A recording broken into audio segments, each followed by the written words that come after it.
So what? I saw it.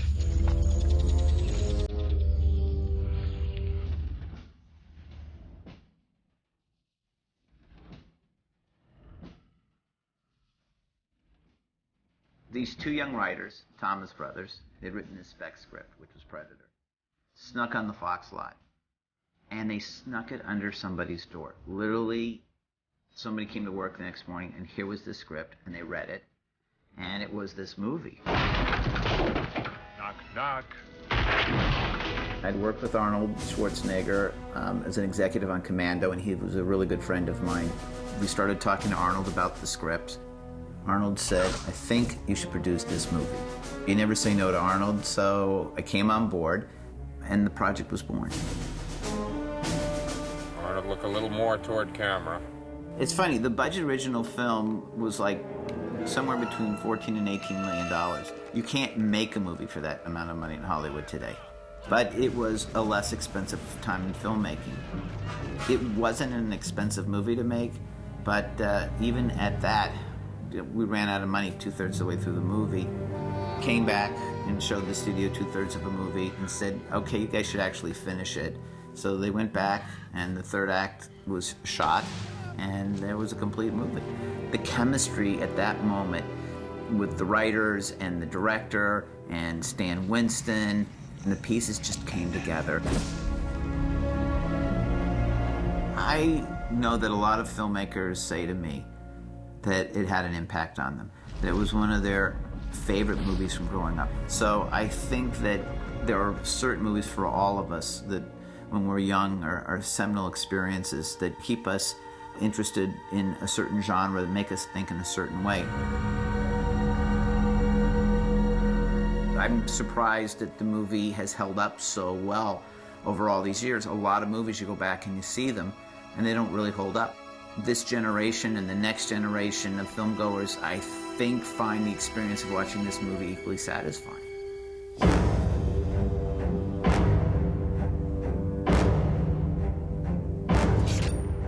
If you watch the movie, it holds up so well, it's shot so well, it's lit very realistically. I remember seeing the film opening night at the Avco on Wilshire in Westwood, California, with a bunch of classmates. And I remember coming away from the film remembering that it was very different than the average star vehicle. It was a film that was original and it held its own. What I loved about Predator was how it played against expectations. Everyone expected another Commando-type movie, and it starts off that way, but then switches gears and goes very horror, sci-fi, and it was refreshing to see something take that turn and become something else, and that's what I think gives it its cult classic status. There were elements of horror, there were elements of action and drama, but it was its own thing, and I think that's what made it special.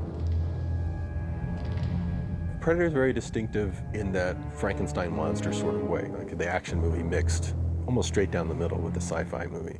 I tried something like that on From Dusk Till Dawn because I was such a big fan of Predator. Starting off with this sort of Desperate Hours type movie and then switching completely to a vampire movie. That was a little more extreme, but I do like mixing up genres. When I saw that, I think that made an impression on me. People hadn't seen anything like that before. It was very out there. It almost takes on this sort of slasher movie aspect where the Predator is hunting down the characters one by one. And so there's this true sense of doom going on as they go into this very atmospheric, very claustrophobic jungle and get hunted down by this creature. Billy, you know something. What is it?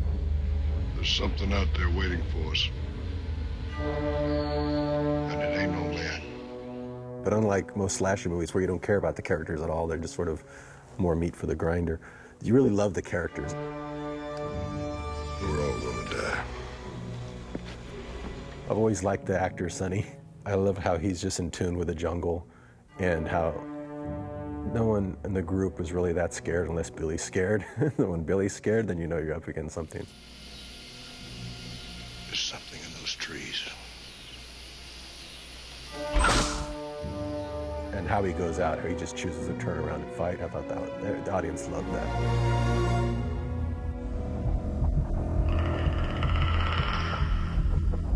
The character of the Predator itself was something that was very cool and different. The intergalactic hunter was just a very interesting take on the science fiction genre. What I think is so enduring about the Predator itself, it's humanoid, you can identify with it. People went to go see Arnold, but I think you walk away going, I think out of all those characters, I identify most with the Predator because he's a hunter, he's a powerful alpha character, and just taking him out one by one very quickly. He's pretty amazing character. I mean, when he shows up and he's got the dreadlocks and he's got the humanoid body, people had seen Alien, but they'd not seen something like this. It was closer to a human form. It was just very cool looking. What the hell are you? The most iconic scene for me is that one where he first comes out of the water and you see him for the first time. Even though it is a man in a suit, it didn't quite feel like that. It felt like it was its own being. And you didn't know what to expect because they didn't give away in the trailer that it takes its mask off. Part of the success that the first film enjoyed was supported by the slow burn. And the tension, the suspense in the film was something that you hadn't quite seen. They took their time and they made a meal out of it. When it does reach up and reveal his face, I think, that's the most iconic moment in the movie because you don't see it coming. And when he pulls off the mask, the audience is just holding their breath, wondering, what the hell does this thing look like? Suddenly, it didn't look like a man in a suit. It looked like absolutely its own creature. They found this thing on another planet, brought it here, and filmed it. That's what it felt like. I mean, it felt very real, and the audience just lost it when they saw that. What really made the first one great was that the human characters went hand in hand with the Predator, because that's the audience's in point to the movie. They have to identify with the human characters enough so that if the humans show fear, then they would show fear against what they're seeing.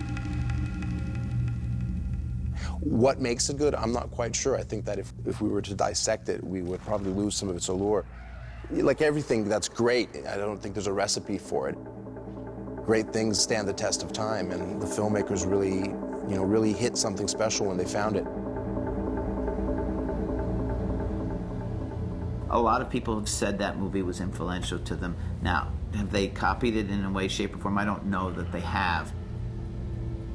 But it was a movie that said to them, this is a cool genre. I want to make movies in this genre. There's stuff to do here that's really exciting and fun. For audience that grew up with the original characters or movies, if it's done successfully, they love revisiting these things and seeing them reimagined. For new audiences, though, they never saw the original ones. When you have a classic character or story, it's a classic and can always be reconfigured or retold. This was probably 1993, 94. I was getting set to do Desperado, but I had about 6 or 7 months before I was going to shoot it. And my friend over at Fox, Peter Rice, who had seen Mariachi and had read the Desperado script, they were looking to develop a new Predator. I think they'd already done Predator 2 by that point, and they just wanted to take it in a different direction. It was never for me to direct. They were just trying to find a writer to come in with a fresh approach. I loved the jungle aspect of the original, but I knew we couldn't go back to the jungle because the second one took place in Los Angeles. But a jungle on another planet would make more sense because that would show why the Predator was attracted to the jungle atmosphere to begin with, because maybe on their hunting planet it had similar terrain. So that's the direction I took it in. And they kind of gave me free rein to just try something. I did. I tried a bunch of things. I just came up with a bunch of ideas. I thought, I don't have to direct this. So who cares what it's going to cost? I'll throw in everything cool that I would ever want to see in a Predator movie. Let those guys figure it out. Just for a title, I kind of a nod to Cameron's Aliens to Alien. I thought, well, it's been Predator and Predator 2. Let's just give them more. Let's give them more variety. My original script just went really far into that. You had a true hierarchy, almost like Planet of the Apes, but with predator creatures. After they'd gotten the first draft of it, they said, we really think we might be able to get Arnold for this. Could you go back and rewrite it with Arnold in there? So I went and I changed it and had it based where they were bringing Arnold to this planet. The last draft I have of it, and the last draft I turned in, had Arnold in it. Now, they didn't tell Arnold that they were going to try to write him the script. They just said, let's just write it for him, let's see if he'll do it. So by the time we got the script together and took it to him, I remember I went and pitched it to him. And the first thing he said was, first of all, we have to go back into the jungle. None of that city stuff. So I was like, well, it does take place in a jungle, but it's on another planet. So I pitched him the thing, but I think by that point he wasn't interested in doing another Predator movie. He was going to go off and do something else. And that's the last I heard of it until they were going to do they switched gears. I think based on the comic books, they decided to go the route of Alien versus Predator. Since they didn't have Arnold, they decided, well, let's just do something completely different. And they went in a different direction. These are just classic characters that, again, you walk into people's offices or their homes and you see little statues of these things. You don't want them just to die off 20 years later. Let's give it another try.